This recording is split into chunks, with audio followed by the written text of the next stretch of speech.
Hi, everyone. I'm Dr. Maria Sampalis, the host of Reframing Eye Care podcast. Today's guest is Dr. Melissa Barnett. Welcome, Melissa. Thank you so much for having me. It's a pleasure to be here. Yeah, it's great to have you on the podcast. You do so much in optometry, well known. So I wanted to have someone like you on the podcast to share what you're doing lately and how you're helping a lot of optometrists in one of your new roles. Well, thank you so much. It's always a pleasure to see you and to be on your podcast. Such a treat. So, what's new in my life is that I am now a professional coach. So, I am an associate certified coach that's credentialed by the International Coaching Federation. And in my coaching, I specialize in mindful leadership, wellness, living intentionally, and public speaking, and really to help empower individuals to become their best selves in both personal and professional lives. Yeah, I mean, that's a different approach for what other optometrists are doing. And now you're coaching optometrists too, right? Yes, I really coach everyone, but specializing in doctors of optometry. And I started a company called Alpine Blue Coaching and launched this in May of 2025. And this is a coaching and consulting company specializing in the same thing. So really, it's been such a joy to help people in another way. I've done a lot of mentoring over the years, a lot in eye care, and this is a way to really help improve people's lives. So I've been loving it. No, I think it's really important. I think we need more of it in optometry. I need more mentors, right? People that have actually done it, perfected it, done very well, and helped the younger generation. I got a lot of optometrists asking how do they do speaking opportunities, how do they get into MSL positions, industry positions, and there really isn't like a course or anything like that. So that's why when I heard that you're doing this, I was like, I want to have her on. I want to have doctors learn about it, and see what they can do because optometry there's so many things that we can do besides just seeing patients, and you've done a lot of it, and you've done it successfully. Um, so I think a lot of people can learn from you, and I think this service might be very beneficial for optometrists looking to do something different. And you've worked with a lot of companies, so you can kind of attest to what they're looking for in a candidate. Yes. Well, first of all, thank you so much for your kind words. I mean, coming from you, it just means the world. Yeah. And I think, yes, it's just a great way to help people. Some people don't know what coaching is. And so let's, kind of go over that. Coaching is really partnering together to help achieve goals. So determine the goals and achieve the goals. So in my coaching, I really like to help increase self awareness and decision making and really deepen the understanding of a person's purpose. As optometrists, we have great purpose. We can do really great things, and we do great things on a day to day basis. But really identifying an individual, like what is my purpose? What is my priority? And how am I going to develop those goals and also achieve them? The coaching can be completely different. It can be personal, it could be a relationship question, how to improve that. It could be anything. And it's just a great way to help and have someone navigate their life and live to their greatest potential. Yeah, I've always talked about leadership in optometry and different roles, and doctors are like, "Well, I'm just an employee," and thought that leadership was that kind of role. And it's anywhere. It could be, as an employee in that organization, in that location. It's also being a mom at the house. How can you do that? Always like the example that you said, and who you're trying to build up, right? You're building up your kids, and mine are now older, but still want to be very intentional on conversations and how they're developing as they're getting older. But you know I gotta be at that position too to be able to show that. So for me, I mean, living intentionally is important. How do I show up for myself, for others, my office, for the when I talk to doctors in the industry, for my kids? I think it's more than just office. Oh, for sure. And I love it when anyone comes to me and says, "How do you manage the work life balance?" Like, a young male doctor came up to me one time, and I was like, "Thank you so much." This was years ago. "Thank you so much for asking the question." But it all goes down to taking care of ourselves. So if we can take care of ourselves, it helps us to take care of others. I always think of that oxygen mask analogy. When you're on an airplane, you put on your own mask first before helping others. And this all goes back to like the flow state for me. I do a lot of yoga and meditation and mindfulness. And I like to, when I'm practicing with patient care, I like to be in that flow state, but also at home when I'm with my kids or with my friends or family. I like to be present and in that state. So many of us, sometimes myself included, get overwhelmed by like a million things on my to-do list. And what do I do first? But I find that when I'm in the present and in the flow state, I stay calm and centered. And not only do I feel better, but I show up for others better and show up as the best version of myself. So that could be for my kids, that could be for my patients, that could be for myself, and all of the above. Yeah. It's very nice to give us a reminder of, just taking care of ourselves. But burnout is real in optometry, and we forget to take care of ourselves or take on more because we have families. There's a shortage of doctors, staff issues, things like that. And I think there was recently a study and showed that there is an increase in burnout, and it's not in just one setting, maybe a little more one, but it's all over the profession. It's a growing concern, and doctors are not enjoying their job, but they're not. I mean, then it takes away from patient care and what we do. Um, how how can you help support that to continue to have success in a career that a lot of optometrists practice almost 40 years? Yes, and yes, thank you for asking this question. And it's multiple studies, and not just in eye care, it's across healthcare in general, showing burnout.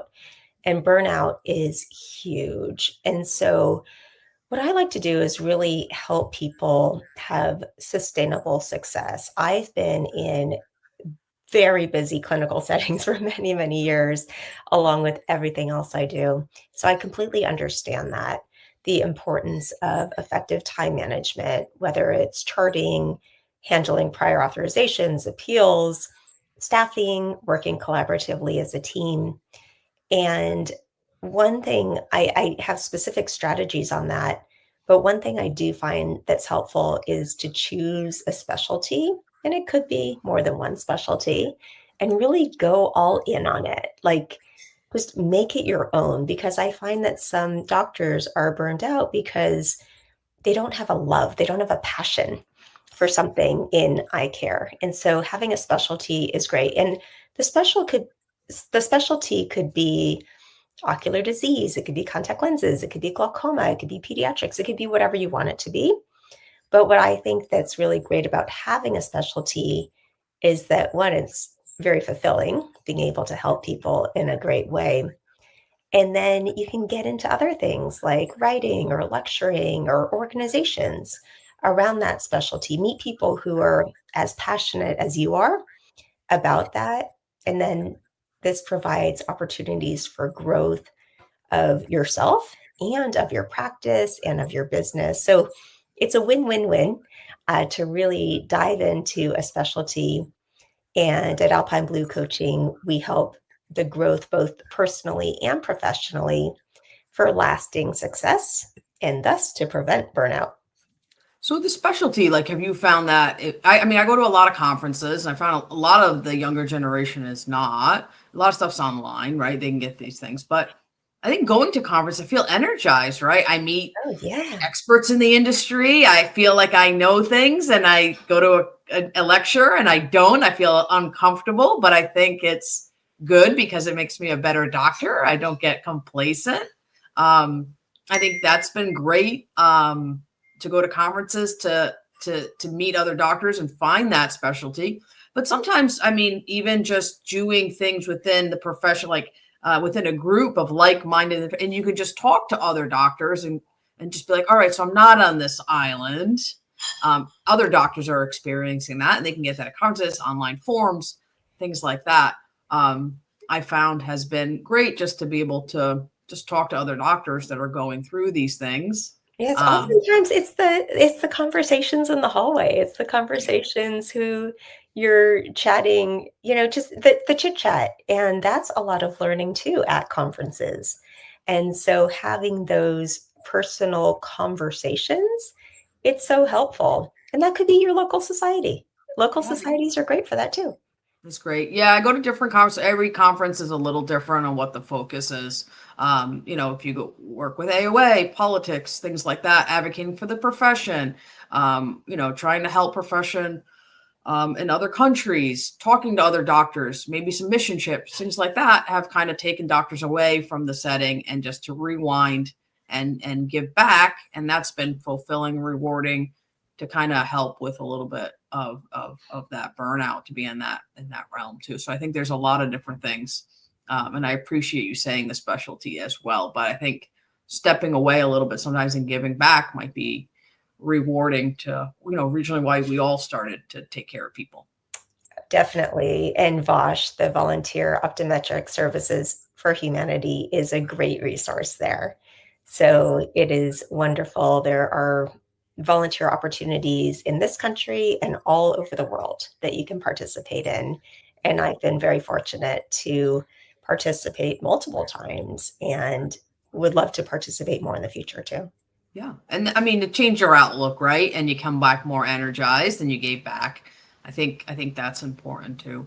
I mean, you've been doing this since for a little while now. Tell us about client success stories, how that's the transformational impact from Alpine Blue Coaching, and what doctors can expect from it if they want to work with you. Yes, well, there's so many success stories, but this one is really relevant for optometry. One of my clients, who is a doctor who's been practicing for many years, wanted to begin lecturing, but never had created a continuing education lecture before. And so we developed her from coaching, her first lecture outline, navigated the COPE approval process. She created the lecture. And not only did she successfully give the lecture, but she gained a lot of confidence in the process. And it was just really rewarding seeing that the confidence of being able to do this lifelong dream. Yeah, I mean it's hard to go in front of your colleagues, right? You practice for a long time to put this lecture together. You practice over and I've done some of it over the years. It's gotten better over the years, right? It's never your first one's never the final one, right? I'm sure when you first started, it wasn't as easy as it is now for you. I mean, I've listened to a lot of your lectures. They're excellent. But it takes time, right? And getting that confidence to do that. Yes, it takes time, and I still love going to speaker trainings and learning skills. I've been speaking for a long time. I love it, and I still pick up tips every time I go. So there's always growth and always continuous learning, which I love about our profession as well. Yeah. So besides just uh public speaking and optometry, what other things can optometrists kind of help with learn from you? Is it industry roles, how to apply, how to interview, things like that?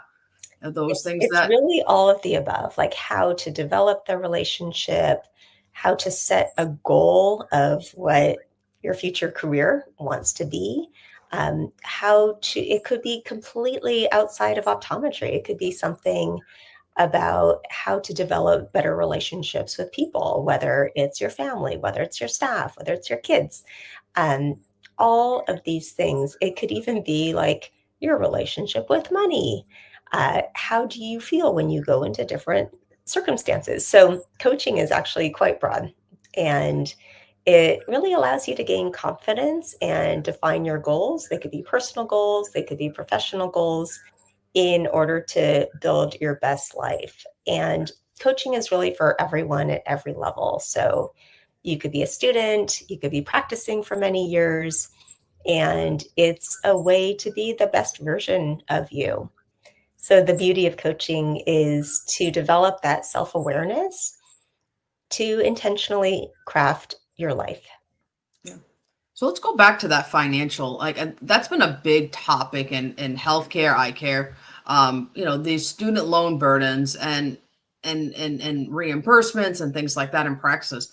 let's touch a little bit on that, how you can help maybe the younger OD, I mean, and the older ODs, right? Who maybe still stuck in certain ways. How can you help them in that? What do you guys touch upon within your coaching firm?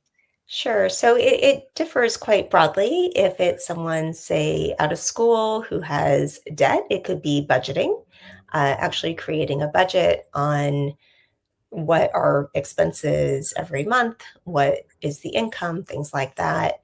As far as reimbursements, it's more of practice management. So looking at the entire practice, looking at ways that are important to bring in revenue, perhaps some opportunities that might be a little bit different. So it's there are many different options. I think right now we are in such an exciting time in our profession, but there still are a lot of challenges. Yeah. Well, it's good to see someone think that the profession is better. We always hear the naysayers, but so it's good to hear that there is opportunities, and I do think there's still opportunities within eye care as well. For one key message for the listeners on this podcast today, that what would be the message, take home message that you would provide to them? Yes, the take home message is that if you're feeling stuck in your life or if you're feeling like you wanted to take it to the next level, I would encourage coaching. I think coaching is a great opportunity to really live your best life. So, with that, Maria, thank you so much for having me on the podcast. And listeners, thank you so much for joining. Yeah, no, it's an honor to have you on, and I think the listeners would enjoy it. Give me your email if they wanted to contact you to get more information. Yes, the email is alpinebluecoaching at gmail.com. All And right. the website is Alpine Blue Coaching. So thank you so much. All right. Thank you so much for coming on the podcast.